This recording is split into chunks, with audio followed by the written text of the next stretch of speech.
I find it almost amusing this morning that my message is titled Strength in Weakness, and as you can hear, I have a cold. So I'm very thankful that God gets to be strength in my weakness this morning. Let's go before Him before we begin. Father God, thank you for watching over us in every aspect of our lives, but for this message this morning, Lord, I pray that you would remind all of us, including me, that you are truly our strength in weakness. When we are weak, that is when you have the opportunity to be strong in our lives. Encourage us this morning, Lord, through the reading of your word. I pray that you would give us all ears to listen and hearts to obey, and use me as a willing tool, a weak tool, but a willing tool this morning. In your name we pray, amen. Our text today is out of Judges chapter 7, so if you would like to get there. I want to begin with a story about one of the scarier things that happened when Lydia was born. Scarier things that happened when having a baby. And though there was some craziness at the hospital, it was really when the bills came. That was one of the scarier things. It really was, because Michelle and I worked very hard beforehand, as good as we could, to financially prepare. We knew that having a baby is expensive. We wanted to have enough in the bank. And that made both of us a lot more comfortable to know that we have some reserve ready for when those hospital bills came. And this is how I do any big thing in life, is you save up to do it. You make sure that you're going to be ready before you can handle it. And that sounds financially responsible, but what happens when the bill comes like it did for us, and it was thousands more than we had expected? What do I do then? Do I look at how am I supposed to handle this? I've made preparations, but what am I supposed to do now? How are we supposed to pay for them? And I was thinking about this, in that the mindset that I'm having here is probably very similar to Gideon's after God told him that he was going to be used to rescue Midian. God gave him this big task, and then Gideon would immediately, if he's anything like I am, gone into the mode of, okay, I got to prepare for this. How am I going to get through this? How am I going to accomplish this?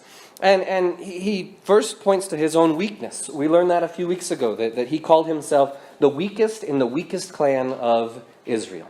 He knows that he is not able to do this by himself, but God tells him repeatedly, I will be with you, Gideon. I will be the one giving you strength. 2 weeks ago, we looked at Gideon's preparation in removing aspects of false worship and setting up true worship. So there's some more preparation that happens there. And directly after that story, at the end of chapter 6, Gideon makes some covert preparations of his own. It's not right there spelled out for us, but in the story where Gideon is testing God through the fleece. Remember that from a few weeks ago, where he says, if you're really going to do what you say you're going to do, make the fleece wet and the ground dry, and then vice versa. He did this, interestingly, over the period of 2 nights. But what he did first is he called all of Israel to himself. He was summoning an army, and then he was stalling. He was giving them time to get there. That's my opinion, is that his testing of God over so much time was him amassing this army to go and do what God said to do. And so that's what we're going to pick up the account today in Judges chapter 7, beginning in verse 1. I'm just going to read the first verse to give us some context. It says, early in the morning, Jerubbaal, that is Gideon, and all his men camped at the spring of Harod. The camp of Midian was north of them in the valley near the hill of Moreh. So he takes his army. We later find out in the text that he has 32,000 men. 32,000 men answered his call to come and fight for Israel. And he goes to find where Midian is camped. They're camped at the hill of Moreh, which is a well-fortified position. They have a hill on one side of them so that nobody can come at them from that side, and they have fortified this place. And so this is where Gideon goes. And you can just tell that there is a fight going to happen. There's going to be this fight. And so in verse 2, when the Lord speaks to Gideon, we would expect something from of old, like the Lord speaking to Joshua and saying, be strong and courageous. I'm going to give you the victory. We would expect that. But that's not what God says. Picking it up in verse 2. The Lord said to Gideon, you have too many men. I cannot deliver Midian into their hands, or Israel would boast against me. My own strength has saved me. Now announce to the army, anyone who trembles with fear may turn back and leave Mount Gilead. So 22,000 men left, while 10,000 remained. This is not the locker room speech that Gideon was expecting.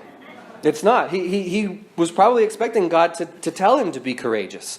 And especially after his careful preparation, when God showed up and said, "You have too many guys," Gideon would have been destroyed. Gideon has just done everything that God has asked. He's got this army to take on Midian. But God doesn't want, he says it very plainly, he doesn't want Israel to boast against God that their own strength has saved them. God didn't want them to find their strength in their army rather than in him. And this has a precedent for it. Back in Deuteronomy chapter 20, when God gives Israel advice on going to war, verse 1 says, "When you go to war against your enemies and see horses and chariots and an army greater than yours, do not be afraid of them, because the Lord your God, who brought you out of Egypt, will be with you." So he tells them numbers don't matter. And he told them this way back in Deuteronomy at this giving of the law. So think the time of Moses, when Moses is giving them the law. God tells them, don't be afraid about numbers, don't be concerned about numbers, because I, the Lord your God, am going to be with you. So Israel shouldn't be worried about numbers. And that's why God tells Gideon that he's got too many men. Because otherwise they're going to be thinking about their numbers. That passage in Deuteronomy 20, verse 8 goes on to say, "Then the officers shall add, 'Is anyone afraid or faint-hearted?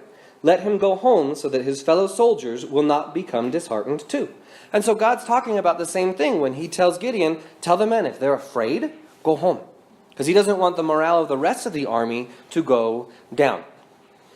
22,000 men leave. That's 2/3 of the army. They went from 32,000 down to 10,000. Which, if I were a soldier in that army, and I knew Midian's reputation, an army who came, we learned in chapter 6 that when they showed up, their camels couldn't be counted. They came as a swarm of locusts. That's going to be repeated in chapter 7. I would not be very confident in our ability to fight these guys. So 2/3 of the army leaves. Now, if we spend too much time analyzing the source of fear, I think that we're going to miss the point. Because God told us very clearly in verse 1 what the point is. The point's not about, I just want the strong, bold people to fight for me. The point is, I don't want Israel to boast against me. God does not want Israel to have grounds to boast in their own strength. And so the cause of the fear is less important than the faith that God is asking for. 10,000 guys to go up against an innumerable host. But apparently this is still too many, according to God. Verse 4 will continue this story. Verse 4 says, "But the Lord said to Gideon, 'There are still too many men. Take them down to the water, and I will thin them out, or I will sift them for you there. If I say this one shall go with you, he shall go. But if I say this one will not go with you, he shall not go.' So Gideon took the men down to the water. There the Lord told him, 'Separate those who lap the water with their tongues like a dog, and those who kneel down to drink.' 300 men lapped with their hands to their mouths. All the rest got down on their knees to drink. The Lord said to Gideon, 'With the 300 men that lapped, I will save you and give the Midianites into your hands. Let all the other men go, each to his own place.' So Gideon sent the rest of the Israelites to their tents, but kept the 300 who took over the provisions and trumpets of the others." So he had an army of 32,000, and now he has an army of 300. 300. That's less than 1% of Israel's strength at the beginning of this story. Now, it was interesting that when God tells Gideon to go to the river, he doesn't tell him how he's going to test the guys. He doesn't tell him what he's going to do at the river. Gideon goes down to the river, and then God says, here's how you're going to separate them. Because I think if I were Gideon and I knew what test was coming, I would have started prepping my guys for it. And say, this is what God's looking for. You know, he's looking for those that do this special thing, so please do this special thing, or I'm going to be left with 300 guys. But instead, Gideon does obey. He goes down to the river, and then God tells him, here's how I, God, am going to sift them. Now, it was interesting to read some of the commentary on this, because a lot of commentators try to read into the details about God's method of sorting. try to look at, well, is he trying to look for the brave? That's why he let the fearful go. Is he trying to look for the alert? That's why he's just getting the people who scoop the water into their hands and lap it up, because then they can still be looking around rather than the people who are on their knees. I think that would make a pretty good sermon. Because, if God's just looking for the brave and the wise and the alert, I started to hear like one of the infomercials. Want to work for God? He's only looking for the smartest and bravest. You could be the cream of the crop or the 1%. But call now because there's only 300 spots left. But that's not what God does. That's not what this is about. What this is about instead is God's glory. This is about God saving the day. It doesn't matter how he sifted 32,000 down to 300. The fact is that he does it, and with those 300 is how he is going to save Israel, how he is going to deliver Israel from Midian. So these men's qualifications, whether or not they are brave or smart or wise or alert, that doesn't matter to God. God is going to take whatever he wants to work his purposes. Their qualifications are less important than the faith that God is asking for. So now that Gideon's battle plans are in shambles, we finally get the encouraging part of God. Because Gideon now has 300 men. That is it. And God now encourages Gideon. Picking it up in the second half of verse 8. Gideon sent out, I'll just start in 8. Gideon sent the rest of the Israelites home, but kept the 300, who took over the provisions and trumpets of the others. Now the camp of Midian lay below him in the valley. During that night the Lord said to Gideon, "Get up, go down against the camp, because I am going to give it into your hands. If you are afraid to attack, go down to the camp with your servant Purah, and listen to what they are saying. Afterwards you will be encouraged to attack the camp." So he, that is Gideon, and Purah, his servant, went down to the outposts of the camp. The Midianites, the Amalekites, and all the other eastern peoples had settled in the valley, thick as locusts. Their camels could no more be counted than the sand on the seashore. 13. Gideon arrived just as a man was telling a friend his dream.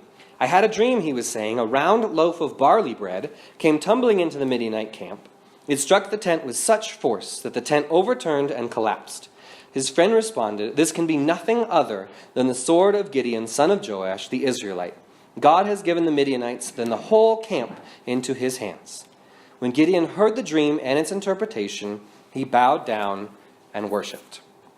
So Gideon is given this opportunity for God, again, voluntarily this time, to prove that he is going to do what he says he's going to do. God tells Gideon, tonight you're going to go attack the camp, but if you need a little encouragement, just go down and listen to what the camp is saying. It's interesting that he doesn't tell him to go look, because if he told Gideon to go and look, he would have turned tail and run. The Bible records here that, again, it tells us that their camels could be no more counted than the sand on the seashore, and that the people had settled in the valley thick as locusts. 300 versus an army that you cannot count. So if Gideon were to just look with his eyes and see, do we have a chance? The answer would have been no. But that's not what God tells him to do. He tells him to go and listen. And so when Gideon arrives, he arrives just in time, not quite a coincidence because God is involved, to hear this Midianite soldier talking to his friend about a dream that he had. A round loaf of barley takes out a tent. I didn't put forth the effort to try this, but if you can picture this in your head, to set up a tent, even like a cheap Walmart tent, camping tent, and throw bread at it all day until it falls down, it is not going to happen.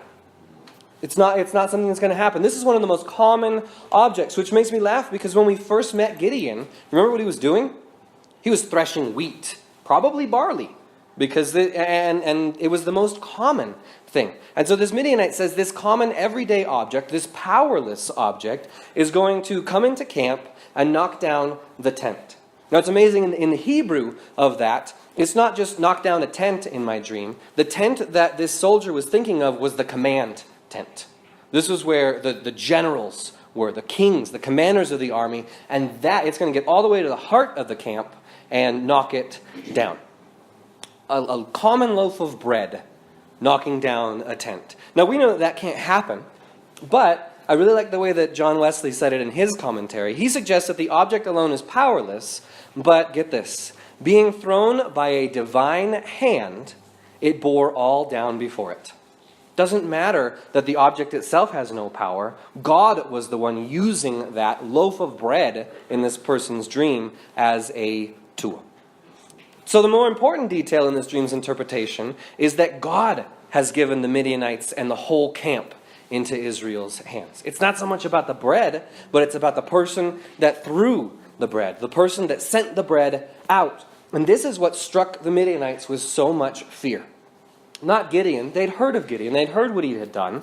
But it wasn't Gideon that they were afraid of. It was God. And so what does Gideon do when he hears this dream? He'll eventually go back to the camp, but it's really cool the detail that the text gives us at verse 15.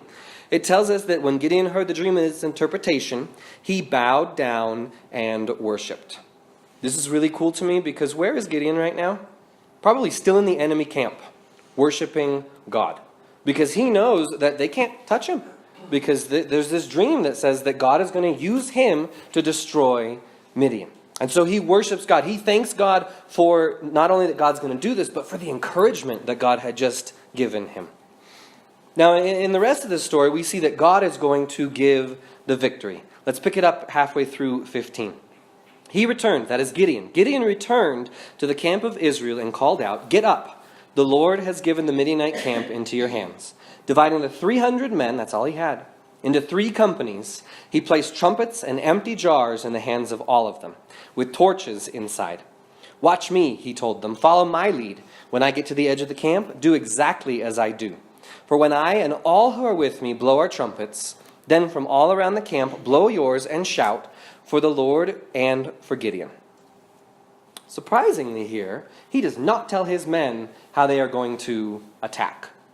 There's no attack in this. 300 guys going with a trumpet in one hand and a torch covered by a jar in another.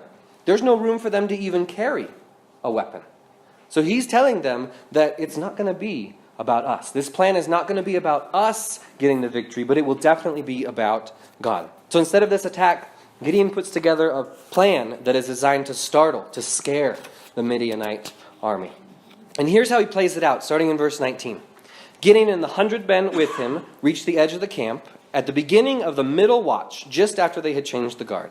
They blew their trumpets and broke the jars that were in their hands. The 3 companies blew the trumpets and smashed the jars, grasping torches in their left hands and holding in their right hands the trumpets that they were to blow. They shouted, "A sword for the Lord and for Gideon."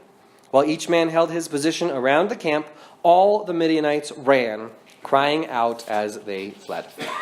Israel does not raise a single weapon. The text even tells us that they've got, I'm going to read it right here. They're grasping the torches in their left hands and holding in their right hands the trumpets they were to blow. They don't have hands for anything else. They make a racket and scare Midian off. Now, I think this is so cool because this is not the first time that God has used horns or trumpets to get a victory. This reminded me immediately of Jericho. Him taking the walls down just by the trumpets and the shouting of the Israelites. And the Israelites would have probably remembered that too and made the connection immediately that, okay, God has used this before, let's do it again. Let's put our faith in him that he will do it again. And so they do it. Simultaneously, they break the jars, so there is blinding light all around the camp. They blow their trumpets and they shout. This creates an incredible illusion. An incredible illusion. Not only is there the shock value of this pitch black at the beginning of the middle watch is when Gideon attacked. So probably at midnight, right when the watch had changed. So people were just going to bed. Some people were just waking up. The darkest it could be. Suddenly there's light and there's noise. So there's not only the scare factor of this, but there's also the illusion because not every soldier had a torch in a normal army. Not every soldier had a trumpet in a normal army. In fact, I did some research, and the torch bearer would serve a few dozen men. So think about one guy holding the torch, so 20 or 30 could see. And the trumpeter would serve 100 men in giving commands. And so for Midian to wake up and see 300 torches and hear 300 trumpets, they've got to think this army outside is massive. Which explains some of this fear. And to top this all off, they're shouting what Gideon had commanded them earlier. They are shouting for the Lord and for Gideon. A sword for the Lord and for Gideon. Two names that would strike even more fear into the hearts of the Midianites. They were already afraid of Gideon. They were already afraid of the Lord. And so when Gideon shows up and invokes those two names, they were freaked out even more. And here's how this story concludes in verse 22. When the 300 trumpets sounded, the Lord caused the men throughout the camp to turn on each other with their swords. I have to pause there. Israel is still not raising a weapon. The Midianites are attacking each other. They're so scared, and God is causing them to turn on each other in all this confusion so that they are killing themselves in their haste to flee. Israel doesn't raise a weapon at this point. It's just God doing this, just God delivering them. 22 goes on, the army fled to Bethshittah toward Zerah as far as the border of Abel Meloha near Tabbath. I'm surprised. Did I get all those right? I think so. Okay. I didn't make anybody else read those. Okay. Israelites from Naphtali, Asher, and all Manasseh were called out, and they pursued the Midianites. Gideon sent messengers throughout the hill country of Ephraim, saying, come down against the Midianites and seize the waters of the Jordan ahead of them, as far as Beth-barah. So all the men of Ephraim were called out as they took the waters of the Jordan as far as Beth-barah. They also captured two of the Midianite leaders, Oreb and Zeb. They killed Oreb at the rock of Oreb and Zeb at the winepress of Zeb. They pursued the Midianites and brought the heads of Oreb and Zeb to Gideon, who was by the Jordan. So this starts with divine intervention. Midian killing Midian. They're attacking themselves, and then they flee. And they flee for miles. They run for miles. But Gideon is smart at this point, and he realizes we're going to take advantage and finish what God started. I'm going to send messengers ahead. All those guys I sent home, we're going to now call them back to finish the job. I'll be honest and say I had trouble with this. Because could God have finished the job? Certainly, he could have. But he, at the very beginning when he talked to Gideon, told him that through Gideon, all of Midian would be destroyed.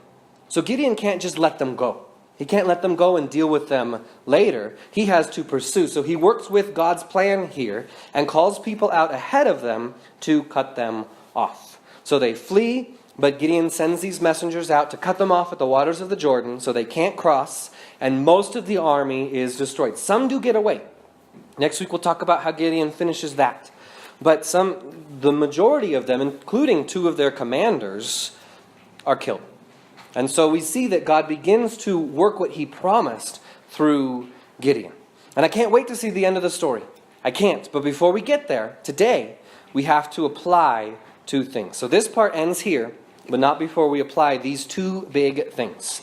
At the beginning, I was talking about hospital bills. And this doesn't quite seem to connect yet. So let me help connect that. There's an important reminder here, and in the text from Deuteronomy that Elsie read earlier, that God will provide for all our needs.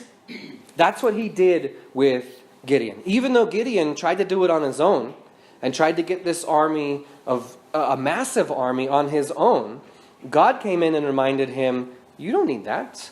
I'm going to meet your needs. God is going to be the one that meets needs. So Gideon had to step out in faith that God would be the one to provide. The same thing happens for us. Jesus, in fact, speaks of this same type of faith that will counter the worry that is so common in our lives. In Matthew 6, Jesus talks about how we are not supposed to worry, and he gives two examples. He talks about how God takes care of the birds and about how God takes care of the grass. Two seemingly inconsequential things, but Jesus reminds us that if God's going to give the birds food and give the grass clothes, why should we worry about those types of things? God is going to provide for us. Now, this is not an encouragement for us to have a Pollyanna attitude, living as if there were no consequences. Doesn't matter what I do. I don't need to have money in the bank. I don't need to provide for myself. God's going to provide. That's not what this is saying, but it is saying that when things are looking tough, it doesn't need to be about us. It needs to be about how God is going to provide for us. Because we see here, when God asks Gideon to have faith that God will bring about the victory, God provides for his need. By taking away anything that Gideon brought to the table, God was the one to provide. And the second, which is the point of this whole passage, is that God is strength in our weakness. Which I should stop there. I can't explain how God is strength when we are weak, how God shows his strength through our human weakness. But we see it. That's the whole point of this passage. That's why God starts in chapter 7 by saying he doesn't want Israel to do this, or they're going to have reason to boast, saying, my own strength has saved me. This makes me wonder, what would God have done if Gideon decided, let's go up against him without God? We got 32,000 guys of our own. Let's try this without God. And the more I read, I found out this happened in Israel's history. Right after, Moses sent the spies into the promised land. And they came back and said, it's too big. The people there are too big. We can't do this. And then God says, okay, then nobody is going to enter it. You're going to wait 40 years. Israel does something rather foolish after that. And they say, never mind, we changed our mind. We'll go. We'll go, God. But Moses says, God's not going to be with you. I'm not going with you. The Ark of the Covenant's not going with you. Good luck. And they go and they try. And it's interesting that when they go and they try, they fight this very same people that they're fighting here. The Midianites had allies, the Amalekites. And way back in Israel's history, they went in without God, tried to fight off the Amalekites, and the Amalekites whooped them and sent them back. Because they couldn't do it without God. This is what comes from man trusting in his own strength. We're like a toddler who has learned the phrase, I can do it by myself.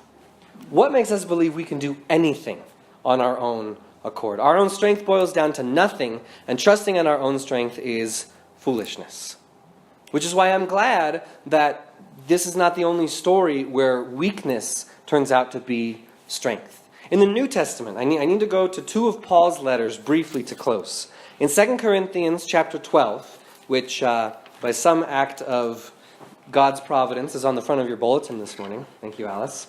That's pretty cool. I didn't put it there, but I think that's amazing that this would show up there. Paul talks about the thorn in his side in 2 Corinthians 12. And in verse 9 of chapter 12, he's talking about the response that God gave him when he asked God to remove this thorn, whatever this ailment was, to remove it. But he, that is Jesus, said to me, my grace is sufficient for you, for my power is made perfect in weakness. Paul says, therefore I will boast all the more gladly about my weaknesses, so that Christ's power may rest on me. That is why, for Christ's sake, I delight in weaknesses, in insults, in hardships, in persecutions, and difficulties. For when I am weak, then I am strong. So Paul tells us the same thing. He says God's power is made perfect in our weakness. And it is in our weakness that we experience the fullness of God's power, the completeness of his power. And this is exactly what happened for Israel when they took 300 men against the host of Midian. This tiny fraction of their strength, their weakness, was able, because of God, to defeat Midian's strength. In 1 Corinthians, Paul speaks of this again. In chapter 1 of 1 Corinthians, verses 18 through 31, this whole section, Paul talks about how God chooses the foolish things to shame the wise, or the weak things to shame the strong. And he talks about how it's not how the world would have done it, but God chose the weak things. And he starts this off in verse 18 by saying, the message of the cross is foolishness to those who are perishing, but to us who are being saved, it is the power of God. If we stop and think about the cross, that is a testament of human weakness. Because I would submit that our greatest weakness as humans is the fact that one day we will die. Our mortality is our greatest weakness. And how could God show his strength in this tool, or to borrow the lines from the old hymn, an emblem of suffering and shame, the cross, to show his strength? Yet he did. He chose something that we would see as weak to show his strength. It is only the cross of Jesus Christ that can bring us into a right relationship with God. An act born of weakness, that death that Jesus had to suffer on the cross, turned into strength when 3 days later, Jesus rose his son from the dead. Mortality, being man's greatest weakness, was defeated on that cross. And it is through the cross, that object of weakness, that object of shame, that God demonstrates his strength in our own life. I can find no bigger example of how God has shown strength in my life than through that.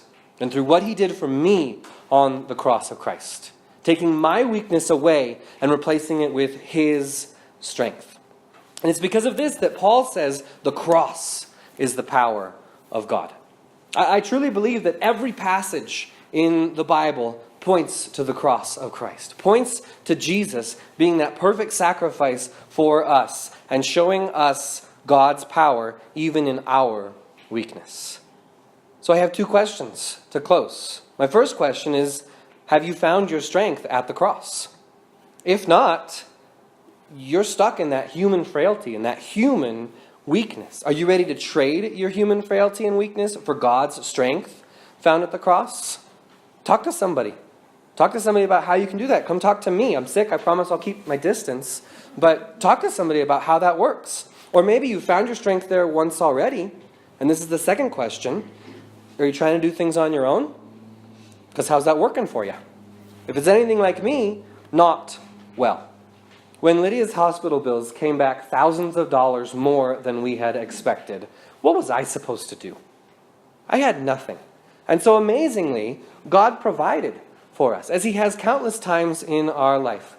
We got the hospital bill, and a few days later, we got a notification from Michelle's previous employer saying, there's this investment account that is open in your name. We had no clue. No clue that this was out there for us. And of course, when the check comes, does it cover it? Absolutely. God shows up in those ways in our weakness and provides strength for us. When I'm trying to do it on my own, it's not working. It never has and never will. So for you, if you're trying to do it on your own, is it time to come back to the foot of the cross and regain his strength? If God's strength is made perfect in our weakness, what is stopping you from going to the cross? Let's go to him. Father God, thank you for the story that we read in Gideon today about how you are strong when we are weak. Sometimes, Lord, it's hard to imagine that you would purposely make us weak to show your strength. But when you show up, when your strength is made manifest in our weakness, it's perfect. I thank you so much that you do this for us, that you love your children so much that even when we are weak, you want to be our strength. You want to be the fullness of strength in our lives. Lord, if we have not come to you, if there's anyone who has not come to you to find that strength, I pray that you would be working in their hearts right now and convincing them that their strength cannot save them. It is not enough.